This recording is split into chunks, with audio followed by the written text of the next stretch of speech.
ஐயா வணக்கம். வணக்கண்ணே. வணக்கம் வணக்கம். ரெண்டு பேரும் இன்னைக்கு என்ன சங்கீத சபால கூடியிருக்கீங்களா? கையை கொடுங்க, புத்தகத்தை வச்சுக்கிடுங்க. சரி, ரைட். அண்ணா வாங்க வாங்க, உட்காருங்கண்ணே. வாங்க உட்காருங்கண்ணே. மோதிரம் போட்டிருக்க ஆளு கையை கொடுக்க கொஞ்சம் தயங்குறாங்கன்னா அது பரவாயில்லங்க. மோதிரம் இருக்கிற மாதிரி தெரியலையே. இல்ல, மோதிரத்தோட பெரிய புஸ்தகம் என் கையில இருக்குண்ணே, அதனாலதான் கை கொடுக்குறேன். அதாவது பொண்ணை விட திறந்தது புத்தகம் அப்படிங்கறத நம்ம சகோதரர் சொல்லி இருக்கிறாங்க.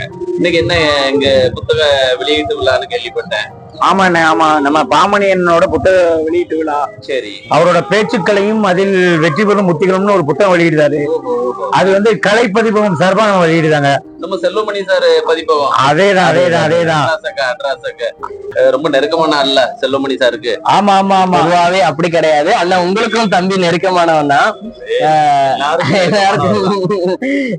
எனக்கு என்னன்னா, பொதுவாவே ஒரு எழுத்தாளர்கள் படைப்பாளின்னு எடுத்துட்டோம்னு வச்சுக்கோங்களேன். ஒரு கவிஞன் அப்படின்னா காதல் வசப்படுவான், உணர்ச்சி வசத்தை வெளிப்படுத்தலாம், இதெல்லாம் ஒரு கோர்வை. அப்புறமேட்டு சிறுகதைன்னு எடுத்துக்கிட்டோம்னா ஒரு படைப்பை காட்டுறதோ அல்லது ஏதாவது ஒரு கதாபாத்திரத்தை முன்னிறுத்துறதோ அந்த மாதிரி பண்ணலாம். ஆனா ஒரு சில பேர்கிட்ட மட்டும்தான் ஒரு சில விஷயங்களை நம்ம பெற முடியுது. இப்ப உதாரணத்துக்கு நான் பார்த்தோம்னா, நம்ம நெல்லை மாவட்டத்திலே ஹரிஹரன் சார் இருக்காரு, முனைவர் ஹரிஹரன் சொல்லிட்டு. அவர் இதுக்கு முன்னாடி பேச்சுக்கலைன்னு ஒரு புத்தகம் எழுதியிருக்காரு. அப்ப அதுல ஒரு கூடுதல் செய்தி இருக்கு, சொல்லுங்கண்ணா. அது நம்ம மனோன்மணியம் சுந்தரனார் பல்கலைக்கழகத்துல பாடத்திட்டத்துல இடம்பெற்ற புத்தகம். பாருங்க எவ்வளவு ஒரு சிறப்புன்னு பாருங்க. அப்ப நெல்லை மாவட்டம்னு எடுத்துக்கிட்டோம்னா கவிஞர்கள் எழுத்தாளர்கள் இருக்கிறாங்க அப்படிங்கிறத விட கவிஞர்கள் எழுத்தாளர்களை உருவாக்கிக்கிட்டே இருக்கிறாங்க. அதே மாதிரி இன்னொரு விஷயம் தம்பி, பேச்சுக்கலைங்கிற பேர்ல ஞானசம்பந்தன் ஐயா எழுதுன ஒரு புத்தகமும் இருக்கு.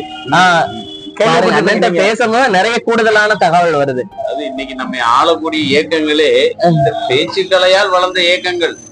அத்தனை சாதனைகளும் அவங்க நமக்கு செஞ்சு கொடுத்துருக்காங்கன்னா அந்த பேச்சுக்கலையால தான் அது சாத்தியமாச்சு. கண்டிப்பாண்ணே, கண்டிப்பா. ஒரு மனுஷனை கட்டி போடணும்னா பேச்சு ரொம்ப ரொம்ப முக்கியம்ண்ணே. அப்படி உள்ள பேச்சுல என்னென்ன உத்திகள்லாம் இருக்குங்கிறதா சொல்லியிருக்கேதான் நம்ம பாமணியனோட புத்தகம். இந்த புத்தகத்தை பாருங்க பாப்போம். அட்டைய பாருங்களேன், வடிவமைப்பு. ஒரு ஒளி வாங்கி படியேறி மேல போய் நிக்குது.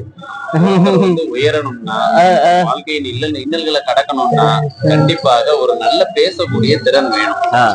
அதனால இது அணுகுமுறை சார்ந்த ஒன்று. கண்டிப்பா. எனக்கு என்னன்னா, இந்த புத்தகத்தினுடைய உள்ளாக்கம் நான் இன்னும் படிக்கல எதுவுமே. ஆனா இந்த புத்தகத்தினுடைய 2 அம்சம் நான் பார்ப்பேன்னா, கலைப்பதிப்பகத்தினுடைய பதிப்பாசிரியர் செல்வமணியா இருக்கட்டும், இல்ல பாமணி ஐயாவா இருக்கட்டும், இவங்க 2 பேருமே நிறைய பேர் வளர்ந்து வரணும் அப்படின்னு நினைக்கிறதுல முன்னேற்பாடா நிக்கக்கூடிய ஒரு வாழ்க்கை. தம்பி, ஒரு விஷயம், 2 பேருக்கு ஒரு ஒற்றுமை இருக்கு, என்னன்னு சொல்லி பார்ப்போம். பாமணி செல்வமணி 2 பேரும் மணி இருக்கிறதுனால போக தமிழ் செம்மல், தமிழ்வேல் பேரும் இருக்கிறாங்க. இந்த புத்தகத்தின் வடிவமைப்பு பாத்தீங்கன்னா ஒரு தனித்துவமா இருக்கு. அதை நம்ம சொல்லித்தான் ஆகணும். அந்த வடிவமைப்பு உள்ள இருக்க சாராம்சத்துக்கு அந்த விலை குறைவுதான், 130 ரூபா தான். 130 ரூபா தான் இன்னைக்கு சலுகை விலையில 100 ரூபாய்க்கு கொடுக்காங்கப்பா. ஆமா, குறிப்பு. இப்பதான் நான் பாக்குறேன், இதுல வள்ளிங்கிறவங்க தான் இந்த பட்டம் இப்ப வரியோடிச்சிருக்காங்கன்னு நினைக்கிறேன். வள்ளின்னு கையெழுத்து போட்டிருக்கு. ஆமா, ஒருத்தருக்கும் தான் பேரு இடம்பெற்றிருக்கையில ஒரு மகிழ்ச்சி தானே. வள்ளி யாருன்னு தெரியுதா? அண்ணாச்சியோ?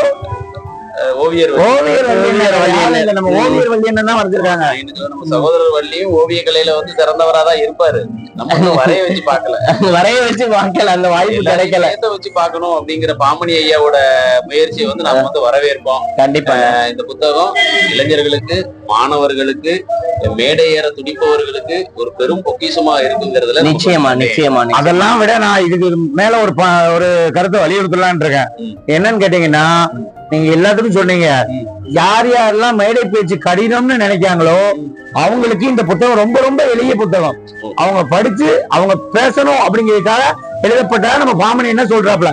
ரொம்ப மகிழ்ச்சி, உங்களோட உரையாடினது ஒரு மகிழ்வான மாலை பொழுது. ரொம்ப சந்தோஷம். கண்டிப்பா பார்த்ததுல எங்களுக்கும் ரொம்ப சந்தோஷம், ரொம்ப சந்தோஷமாவும் மகிழ்ச்சியாவும் இருக்குன்னு. நன்றி.